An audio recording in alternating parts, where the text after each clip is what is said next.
Hola, ¿qué tal? Bienvenidas, bienvenidos a Semanario Judicial. Soy Citlali Pérez y en los próximos minutos le daremos cuenta de las sentencias más relevantes de la Suprema Corte en Pleno y Salas, así como de las decisiones más importantes del Tribunal Electoral y órganos jurisdiccionales federales. Pero antes, saludo a mi compañera Eusiris Rostro, quien nos acompaña en la interpretación en lengua de señas mexicana. Hola, Eusiris. Ahora sí, comenzamos.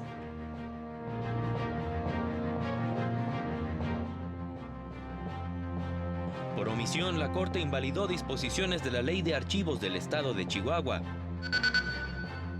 Las figuras de matrimonio y concubinato no generan discriminación ante las relaciones poliamorosas, determinó la primera sala. Disposición que fija el límite máximo de 3 meses para el pago de utilidades es constitucional, resolvió la segunda sala. No habrá seguridad ni justicia si no se incorpora la perspectiva de género, aseguró la consejera Lilia Mónica López Benítez.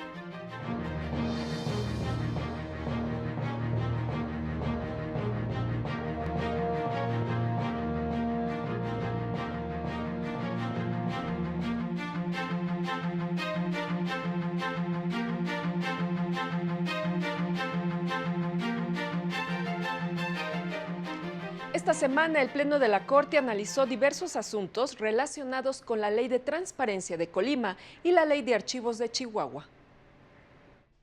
El Pleno de la Corte resolvió no entrar al estudio de fondo de la controversia constitucional promovida por el Instituto de Transparencia de Colima contra la reforma a disposiciones de la Ley de Transparencia Local. Esto porque el decreto impugnado ya fue examinado por el Pleno vía acción de inconstitucionalidad. Se propone sobreseer en la controversia constitucional en atención a que el estudio que correspondería al decreto 105 precisamente fue analizado en la acción de inconstitucionalidad 85 de 2022 y sus acumuladas 96 de 2022 y 100 de 2022, en las que uno de sus promoventes lo fue precisamente el propio Instituto de Transparencia, Acceso a la Información Pública y Protección de Datos del Estado de Colima. También hubo sobreseimiento de la controversia respecto de la convocatoria para integrar propuestas de nombramientos de 2 personas comisionadas del Instituto de Transparencia de ese estado. El Pleno también invalidó diversas disposiciones de la Ley de Archivos del Estado de Chihuahua.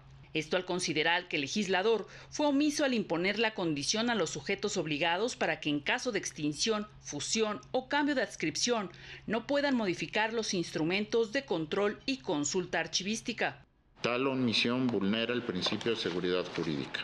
Invalidó la porción del artículo 51 que permitía al Consejo Estatal de Archivos emitir los lineamientos con las bases para la creación y uso de sistemas automatizados para la gestión documental y administración de archivos.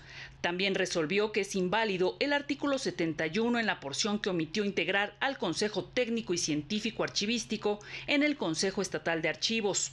Resulta necesario que se integre como parte del sistema estatal de archivos a un integrante del órgano técnico similar a nivel local. Además, invalidó la porción que otorgaba voz y voto a la Comisión Estatal de Derechos Humanos en el Consejo Estatal de Archivos. Con información de Mario López Peña para el canal del Poder Judicial de la Federación. La primera sala de la Corte determinó que son constitucionales las disposiciones del Código Penal de la capital del país que castigan la violencia familiar de carácter psicoemocional y patrimonial. La sala explicó que con ello se atendieron compromisos internacionales para garantizar el derecho de las mujeres a una vida libre de violencia y evita que el sistema patriarcal siga permeando en la actividad humana, replicando prácticas de subordinación que solo fomentan la desigualdad estructural. Precisó que las normas no violan el principio de legalidad en su vertiente de exacta aplicación de la ley, pues definen con claridad las conductas prohibidas y las sanciones que se impondrán. Por este motivo, confirmó la sentencia que le fue impuesta a una persona por incurrir en este delito. Las salas de la Corte también resolvieron temas relacionados con participación de utilidades, responsabilidad patrimonial del Estado y poliamor. La primera sala de la Corte rechazó incluir a más de 2 personas en una relación de matrimonio o concubinato, conocida como poliamor, y determinó que ello no vulnera los derechos al libre desarrollo de la personalidad y a la familia, pues de ninguna manera impiden su práctica. Al revisar un juicio de amparo promovido por una persona en contra de los artículos 294 y 297 del Código Civil para el Estado de Puebla, que prevén las figuras del matrimonio y concubinato como la unión entre 2 personas, revocó la sentencia que había otorgado un juez de distrito tras considerar que la norma reclamada vulneraba el principio de igualdad y no discriminación, pues excluía a las relaciones poliamorosas. La sala también determinó que la Procuraduría General de la República, hoy Fiscalía General, en su calidad de ente público, está sujeta a responsabilidad patrimonial estatal derivada de una actuación irregular. Precisó que si el Ministerio Público Federal no realiza todas las diligencias para la acreditación del cuerpo del delito y la probable responsabilidad del indiciado, es decir, incurre en un acto administrativo irregular, las personas podrán solicitar una indemnización por responsabilidad patrimonial estatal o bien si se viola la presunción de inocencia. La sala también declaró la inconstitucionalidad del artículo 29A, párrafo cuarto del Código Fiscal de la Federación, que limitaba la posibilidad de cancelar los comprobantes fiscales digitales por Internet al año en que fueron expedidos.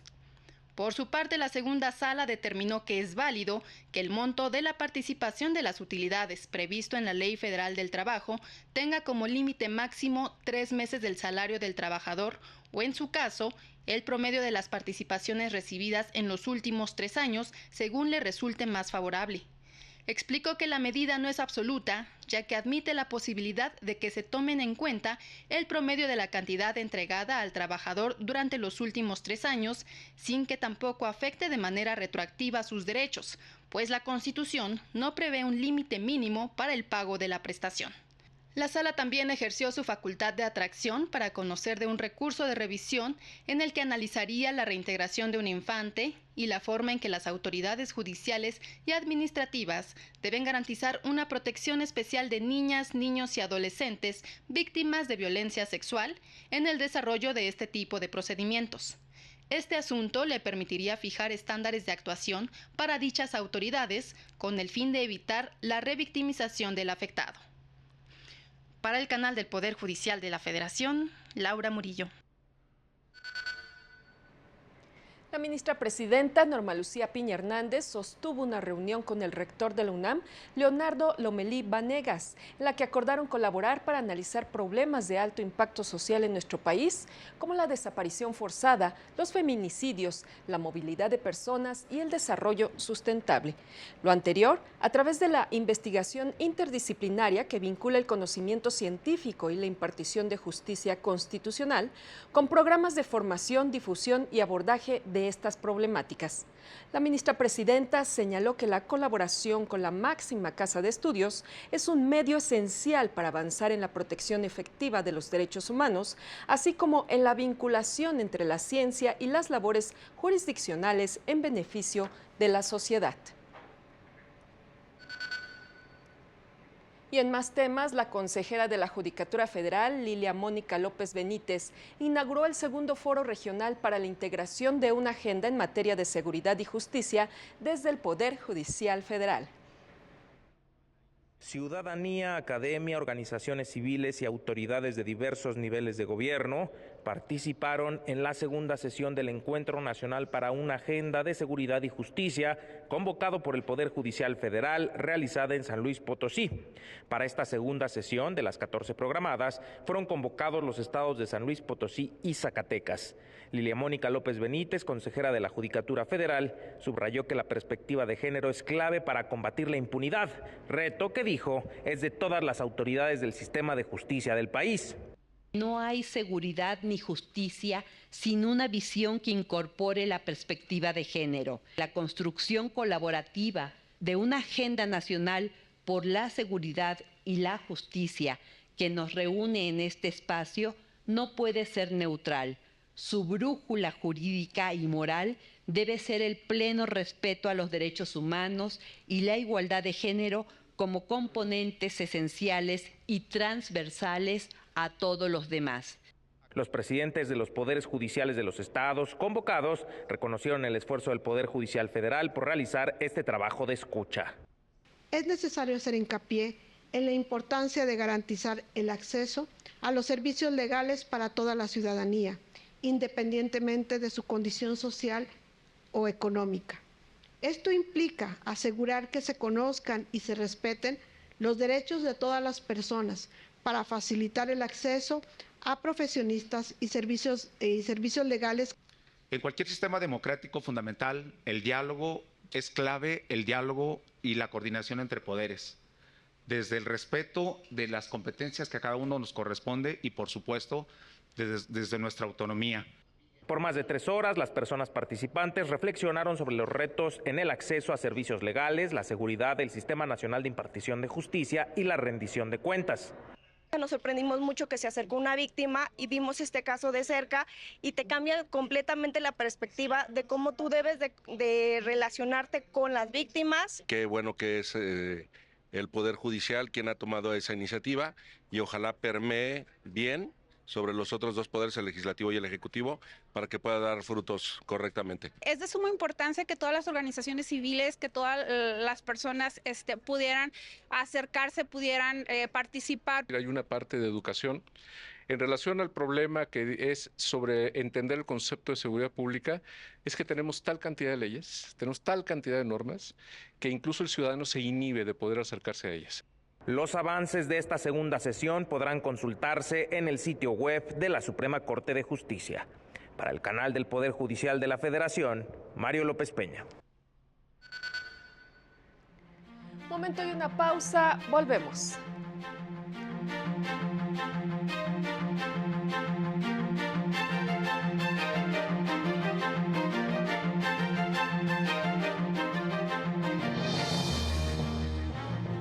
Al regresar, el ministro Alcántara Carrancá reconoce que el Estado de Derecho y la división de poderes se encuentran en un punto crítico.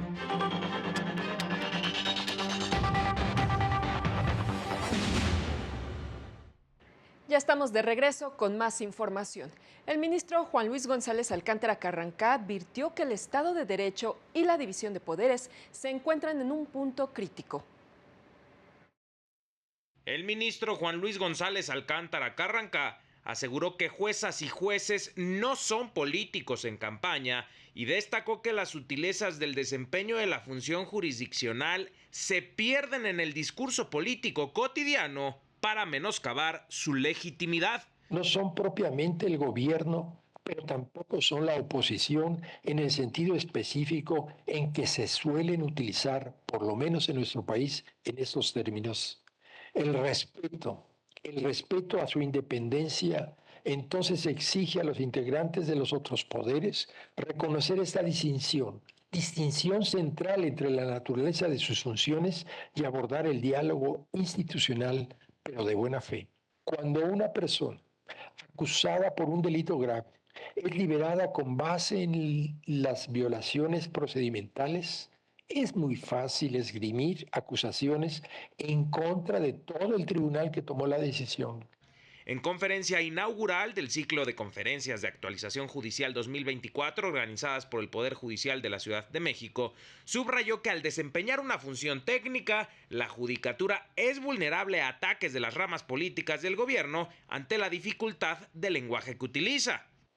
Esto es notorio en los sistemas presidenciales, en donde los titulares del Ejecutivo gozan de un púlpito privilegiado desde el cual pueden, si se lo proponen, emprender ataques poderosos para cuestionar la legitimidad de la judicatura, que no cuenta con un foro equiparable para poder responder. Reconoció que el Estado de Derecho en general y la división de poderes se encuentran en un punto crítico que demanda soluciones inmediatas. Para el canal del Poder Judicial de la Federación, Mario López Peña. Y en más temas, la titular del Juzgado Quinto de Distrito en el estado de Morelos, Marta Eugenia Magaña López, concedió la suspensión a una mujer recluida en el Ceferezo 16, con el fin de que las autoridades penitenciarias le permitan tener contacto con su hija de 3 años a través de una videollamada. Al juzgar con perspectiva de género y de infancia, determinó que se deben proteger los lazos de apego en la medida de lo posible entre la interna y su hija, lo que a su vez constituye un elemento crucial para sobrellevar la cotidianeidad de la prisión. Destacó que el hecho de que la interna no pueda tener contacto con su hija puede tener un impacto psicológico en la niña, debido a la etapa en que se encuentra, por lo que la reclusa debe tener una relación positiva con su hija con el fin de fortalecer el subsistema parental. Y la Defensoría Pública Federal ha brindado casi 5,000 servicios de asesoría y orientación, así como más de 9,000 representaciones en materia laboral. El Poder Judicial de la Federación continuará trabajando para que el derecho de acceso a la justicia en el ámbito laboral federal sea una realidad. Así lo señaló la magistrada Taísia Cruz Parcero, directora del Instituto Federal de Defensoría Pública, durante la inauguración del segundo Encuentro Nacional de Asesoría Laboral. Destacó los esfuerzos que ha realizado el Consejo de la Judicatura Federal en la implementación y consolidación del nuevo sistema de justicia laboral que se estableció con la reforma de 2019. Obtener el pago de una pensión justa por cesantía o viudez, que se reconozca un riesgo de trabajo, que simplemente se respeten los derechos de las personas trabajadoras o recuperar el empleo, literalmente puede cambiar la vida. Esta es la importancia de nuestro trabajo y seguiremos sumando esfuerzos para que el derecho de acceso a la justicia en el ámbito laboral federal sea una realidad. En el Instituto de Investigaciones Jurídicas de la UNAM, la magistrada Cruz Parcero informó que hasta enero de este año, las 89 personas asesoras jurídicas especializadas en materia laboral que tiene la Defensoría Pública Federal han brindado 2,351 servicios de asesoría, 2,547 de orientación y 9,899 representaciones. El magistrado Juan Manuel Vega Tapia, titular de la Unidad de Implementación de la Reforma en materia de justicia laboral, resaltó la labor que llevan a cabo los asesores jurídicos para garantizar un acceso efectivo a la justicia laboral. Y ustedes, al ser seleccionados, al tener ese nombramiento y ser representantes de los trabajadores, principalmente en los juicios laborales, pues lo que hacen es contribuir a que los derechos sociales sean realmente defendidos y representados en un juicio. Para el canal del Poder Judicial de la Federación, Juan Carlos González. Y en más temas, la jueza Roxana León Sánchez explicó que la cláusula del contrato colectivo de Pemex que niega el derecho a la pensión a los trabajadores transitorios es inconvencional al violar el derecho a la seguridad social. Por este motivo, al cumplir con los requisitos mínimos que establece la Ley del Seguro Social para gozar de una pensión jubilatoria por vejez, ordenó a Pemex otorgar dicho beneficio a 3 trabajadores transitorios con más de 65 años de edad y 30 años de servicio. Esto fue lo que dijo. Si el patrón o la empleadora se sustituyó o se subrogó de manera completa en todas las prestaciones de seguridad social, no había forma de que distinguiera por tipos de contrataciones el derecho a gozar de este beneficio, más porque estamos hablando de la vulnerabilidad de estas personas cuando llegan a una cierta edad. Estamos hablando de personas de más de 60 años que han realizado su actividad productiva en el desempeño de su trabajo a favor de una empleadora. Y no es posible que llegado el curso o la final conclusión de su vida laboral no sean partícipes de este beneficio. Y a través de conferencias en instituciones de educación superior en todo el país, la JUFET dará a conocer a la sociedad la importancia de la función que realizan los juzgadores para proteger sus derechos. La labor de las y los jueces y magistrados del Poder Judicial de la Federación es fundamental para la defensa y protección de los derechos humanos, y la sociedad debe conocer su función, aseguró la subdirectora nacional de la JUFET, la jueza Juana Fuentes Velázquez. Visible esa labor del Poder Judicial de la Federación en el tema de respeto a los derechos fundamentales. Sin duda el derecho a la salud es el que tenemos más visible en cuanto a ejemplos, ya que también tratamientos de cáncer de personas que no tienen acceso a estos tratamientos tan costosos, el mecanismo que han empleado para lograrlo es el juicio de amparo. Con un ciclo de conferencias en centros académicos de todo el país, la Asociación Nacional de Magistrados de Circuito y Jueces de Distrito del Poder Judicial de la Federación difundirá el quehacer de juezas y jueces. En la primera conferencia realizada en la Universidad Tepantlato, la jueza explicó la división de poderes, la diferencia entre impartición y procuración de justicia, la importancia de la carrera judicial para la selección de jueces y magistrados, entre otros temas. En la actualidad, se designan todas las personas juzgadoras federales, tanto juezas, jueces, magistradas, magistrados, con base en la carrera judicial, que es propiamente una preparación especializada, pero además concursos a través de los cuales se seleccionan a través de elementos como la profesionalización. La juzgadora también hizo un desglose de las diferencias entre las funciones de los jueces federales y los dedicados a la justicia local. Para el canal del Poder Judicial de la Federación, Laura Murillo. Y en otros temas, trabajadores del Poder Judicial anunciaron nuevas movilizaciones en defensa de la independencia judicial. Trabajadores del Poder Judicial de la Federación anunciaron una nueva concentración para el próximo 5 de mayo de 2024 a las 10 de la mañana en el Ángel de la Independencia. En conferencia de prensa en las escalinatas del Palacio de Justicia de San Lázaro, rechazaron la propuesta de reforma del Ejecutivo para designar a ministros, magistrados y jueces. Una nueva convocatoria para volver a movilizarnos, porque tenemos que concientizar no solo a nuestros compañeros al interior de la institución, sino también a todos los ciudadanos que también están siendo afectados por estas decisiones arbitrarias. Señalaron que la elección de jueces y magistrados puede terminar en una imposición de gente sin capacidades y afín al gobierno. En el acto, advirtieron que la intromisión al Poder Judicial Federal es un acto de autoritarismo y que el control de la justicia es propio de las dictaduras. Que no vamos a permitir que nos sigan insultando, que nos sigan menospreciando, que nos sigan diciendo flojos, que nos sigan diciendo corruptos, porque no lo somos.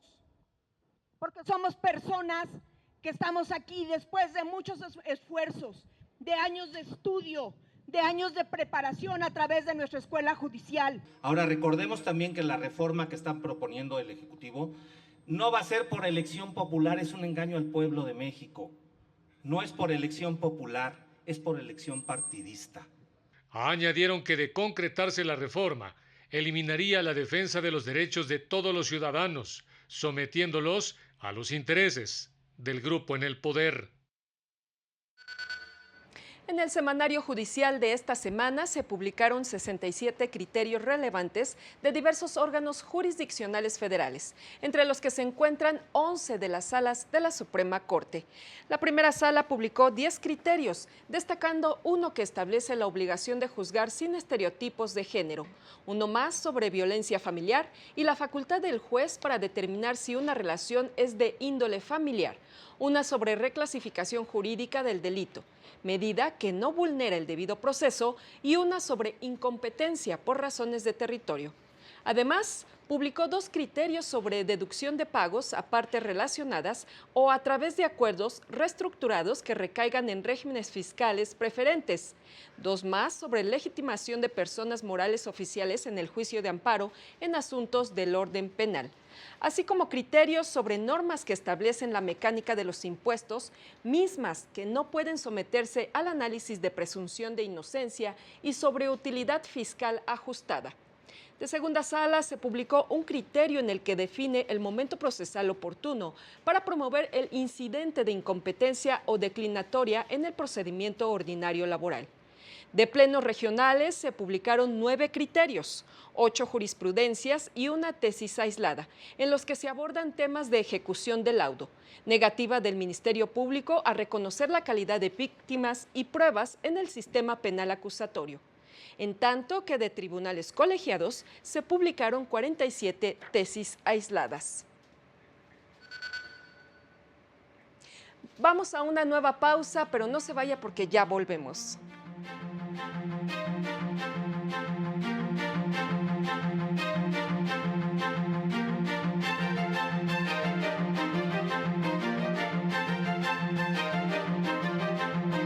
Más adelante, el Tribunal Electoral descartó ordenar al INE investigar si el presidente de la República violó el marco electoral por la presentación de su libro Gracias.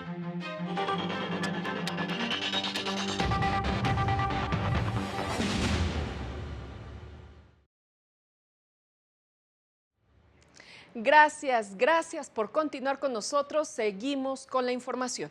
La Sala Superior declaró válido el registro de Javier Corral como candidato al Senado y descartó ordenar si abriera un procedimiento especial sancionador en contra del presidente de la República. La Sala Superior del Tribunal Electoral del Poder Judicial de la Federación confirmó el desechamiento de la queja que presentó Xóchitl Gálvez en contra del presidente Andrés Manuel López Obrador por la publicación de su libro titulado Gracias. El magistrado Reyes Rodríguez Mondragón propuso en su proyecto ordenar a la Unidad Técnica de lo Contencioso Electoral del INE admitir la queja para que se investigue si el titular del Ejecutivo Federal violó la normatividad electoral con la publicación del libro en beneficio de la candidata Claudia Sheinbaum. En la queja original se plantea que en el texto existen presuntamente expresiones que pueden constituir actos anticipados de campaña en favor de terceros, uso indebido de recursos públicos y se vulneren los principios de imparcialidad y neutralidad y equidad en la contienda. La magistrada presidenta y 2 de los magistrados votaron en contra del proyecto al considerar que la candidata denunciante no aportó las pruebas necesarias para presumir que con la publicación del libro se vulneró alguna disposición electoral. No se puede concluir que exista hasta este momento alguna infracción electoral, porque el contenido, la distribución y difusión del libro que nos ocupa representa precisamente un ejercicio de las libertades de expresión y de imprenta, así como el derecho a la información. Las autoridades debemos evitar cualquier clase de actitud que, escondida bajo la mano del paternalismo, pretenda convertirse en un baremo de lo que el lector puede y no puede recibir en su biblioteca. También vamos a censurar bibliotecas, vamos a quemarlas, como en los años 40 o 30 en la Alemania nazi. Así, por mayoría de 3 votos a 2, el Tribunal Electoral determinó que el libro del presidente Andrés Manuel López Obrador no viola la ley electoral y podrá distribuirse y venderse sin problema. En otro asunto, la Sala Superior confirmó el registro del exgobernador de Chihuahua, Javier Corral, como candidato de Morena al Senado por el principio de representación proporcional, después de que los magistrados desestimaron la impugnación que presentó el PRI en su contra por tener doble nacionalidad. Explicaron que en 1991 Javier Corral renunció a los derechos que le otorgaba la nacionalidad estadounidense que obtuvo de manera involuntaria, por lo que cumple con los requisitos de elegibilidad. Para el canal del Poder Judicial de la Federación, Juan Carlos González. En los estrenos de la semana, este lunes en el horario estelar de las 9 de la noche, en Iniciativa de Reforma Constitucional, analizarán la iniciativa presidencial en materia de pueblos y comunidades indígenas y afromexicanas. El jueves a las 9 de la noche, en Ya lo dijo la Corte, se abordará el tema de cosa juzgada. Y el viernes, después del noticiario nocturno, en República de El Salvador 56, le tendremos el ensamble universitario Levi. Así llegamos al final de este semanario. Soy Citlali Pérez. Manténgase en la señal del canal del Poder Judicial de la Federación. Este lunes siga la sesión del Pleno de la Suprema Corte. En esta ocasión tiene previsto analizar y resolver 3 amparos en revisión en los que se pide invalidar diversas disposiciones de la Ley General de Salud y de la norma oficial mexicana sobre especificaciones generales de etiquetado para alimentos y bebidas no alcohólicas preenvasados, información comercial y sanitaria. Gracias por su atención. Hasta pronto.